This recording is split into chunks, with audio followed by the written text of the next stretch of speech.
Hello बच्चों, तो आज हम डिस्कस करेंगे question number 6 from the chapter alcohol phenols and ethers. और यहाँ एनसीईआरटी के क्वेश्चन नंबर 6 में हमसे पूछा जा रहा है that what is meant by hydroboration oxidation reaction. ये कौन सी रिएक्शन है? Hydroboration oxidation reaction. Illustrate it with an example. तो आप सभी को पता है कि अगर हमें अल्कोहलिक ग्रुप जो है उसको इंट्रोड्यूस करना होता है एल्कीन्स के अंदर, यानी कि एल्कीन्स हैं और एल्कीन्स के डबल बॉन्ड को हटाकर अगर हमें टर्मिनल पोजीशन पे अल्कोहल को लेकर आना होता है तो we use hydroboration oxidation reaction. और इस रिएक्शन को करवाने के लिए जिस रिएजेंट को हम लोग लेते हैं वो है आपका B2H6। तो फर्स्ट स्टेप में तो आप क्या करते हो, B2H6 जो है यानी कि डाइबोरेन, इसको आप ऐड करते हो और सेकेंड स्टेप में आप उसका करा देते हो ऑक्सीडेशन। ऑक्सीडेशन जो है वो हम परऑक्साइड्स की प्रेजेंस में करवाते हैं, ठीक है। जिंक परऑक्साइड की प्रेजेंस में ये ऑक्सीडेशन करवाया जाता है या फिर हाइड्रोलिसिस कराया जाता है, राइट। सो ये होता है आपका हाइड्रोबोरेशन ऑक्सीडेशन। और इसमें हम करते क्या है, जैसे कि मैंने बताया कि जो एल्कीन है उसके डबल बॉन्ड को हटा के टर्मिनल पोजीशन पे आप लगा देते हो एक अल्कोहलिक ग्रुप को। अब हम देख लेते हैं इसका मैकेनिज्म कि हमको इसको करना किस तरह से होगा। सो फॉर एन एग्जांपल, अगर हमने यहाँ पे एक प्रोपीन को चूज किया है तो जैसे ही आप डाइबोरेन उसके अंदर ऐड करोगे तो डाइबोरेन होता क्या है? डाइबोरेन होता है जैसे BH3, इसको तो हम कहते हैं बोरेन। लेकिन आपको पता होगा कि जो बोरेन है वो इस फॉर्म में एग्जिस्ट नहीं करता है बिकॉज इट्स वेरी अनस्टेबल और इसका ऑक्टेट इनकम्प्लीट है, राइट। इसका ऑक्टेट क्या है? इनकम्प्लीट। तो ये ज्यादा बेटर टेंडेंसी से रहना पसंद करता है डाइमर फॉर्म में। वो जो डाइमर फॉर्म होती है उसके अंदर दो BH3 के मॉलिक्यूल आपस में जुड़े रहते हैं। और अगर आप लोगों को ध्यान हो तो हमने डिस्कस किया था बनाना बॉन्डिंग के बारे में। तो ये बनाना बॉन्डिंग के through 3 centre two electron bond के फॉर्म में एग्जिस्ट करते हैं। इसी फॉर्म को हम कंबाइंड वे में B2H6 कहते हैं, क्योंकि आप देख सकते हो दो बोरेन है और दो बोरॉन है और तीन हाइड्रोजन यहाँ और तीन हाइड्रोजन यहाँ, यानी कि टोटल B2H6। इसको हम कहते हैं डाइबोरेन, राइट। लेकिन अभी फिलहाल जो हमारा खास मतलब है वो किससे है? HB। यहाँ पे देखो इन्होंने इसी चीज को इस तरह से लिख दिया है।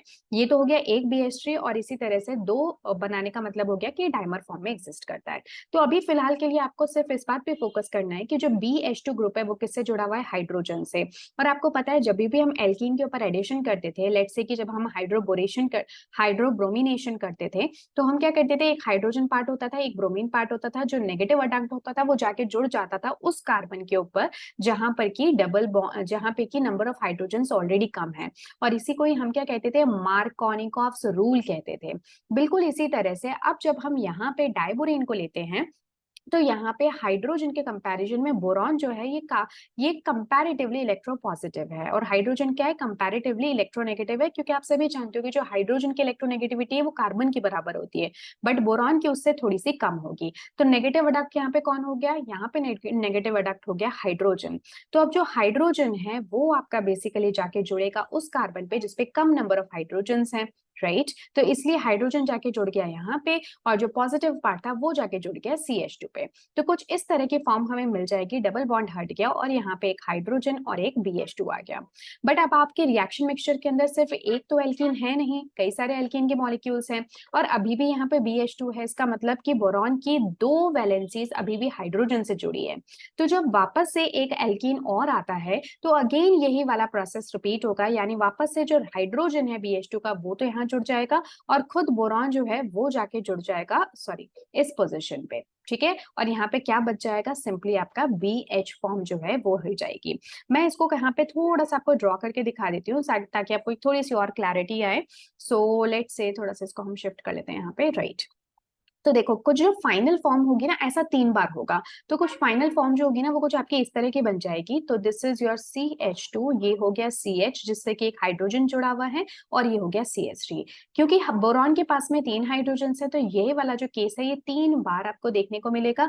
दिस बिकम CH, एक हाइड्रोजन और एक CH3।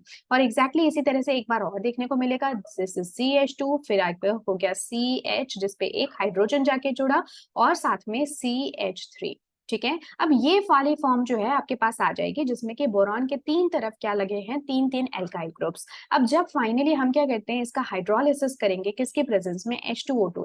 हाइड्रोलिसिस कह सकते हो या फिर ज्यादा बेटर होगा हम ऑक्सीडेशन कहें। तो पेरोक्साइड के प्रेजेंस में जब हम ऑक्सीडेशन करते हैं, ये जिंक भी यूज करते हो आप, जिंक पेरोक्साइड।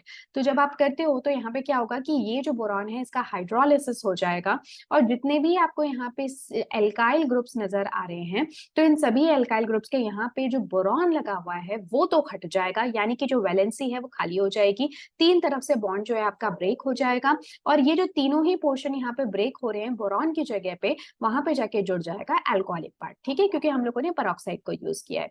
तो फिर बोरॉन का क्या होगा, तो जो बोरॉन है वो तीन OH ग्रुप जो कि वाटर के यहाँ से आ रहे हैं उनको एक्सेप्ट कर लेगा, and this forms boric acid. ठीक है, तो हमारे पास जो फाइनल प्रोडक्ट होगा उसमें देखो बोरॉन जो है उसने तो तीन हाइड्रोक्सी ग्रुप्स ले लिया और बना लिया बोरिक एसिड को, और साथ में जो तीन तीन यहाँ पे एल्काइल ग्रुप्स हैं जो कि पहले बोरॉन के माध्यम से जुड़े हुए थे, अब वो तीनों ही अलग हो गए, और जिस पोर्शन पे बोरॉन जुड़ा था जिस कार्बन से, वहां पे जाके ला जाएगा एक अल्कोहलिक ग्रुप।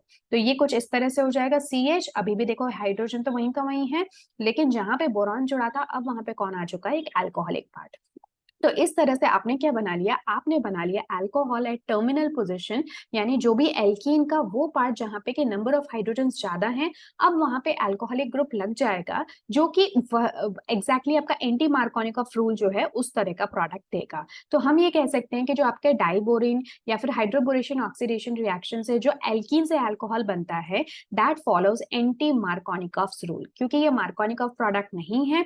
अगर ये मार्कोनिकॉफ प्रोडक्ट होता तो OH नेगेटिव उस कार्बन के ऊपर आता जिसपे कि कम नंबर ऑफ हाइड्रोजन एटम्स हैं, यानी कि सेकेंडरी पोजीशन पर। बट हम क्या देख रहे हैं कि OH आ रहा है प्राइमरी पोजीशन पे, हालांकि यहाँ पे उसका रीजन क्या है, first of all the addition of BH2 group, और फिर सीक्वेंशियली उसी BH2 के ऊपर अलग अलग एल्काइल ग्रुप्स का आना, फिर उसका ऑक्सीडेशन होकर वहां पे OH आ जाना। बट जो भी हो, फाइनल आंसर हमारा मार्कोनिकॉफ प्रोडक्ट से डिफरेंट है। So we say that the product that we got is anti Markovnikov product या फिर पेरोक्साइड प्रोडक्ट। ठीक है, so this was about the question number 6, and I guess कि आप लोगों को ये क्वेश्चन अच्छे से समझ में आ गया होगा विद मैकेनिज्म। सो अब हम मिलेंगे नेक्स्ट क्लास में, जहां पे हम नेक्स्ट क्वेश्चन को डिस्कस करेंगे। Till then take care, good bye, thank you so much, see you very soon.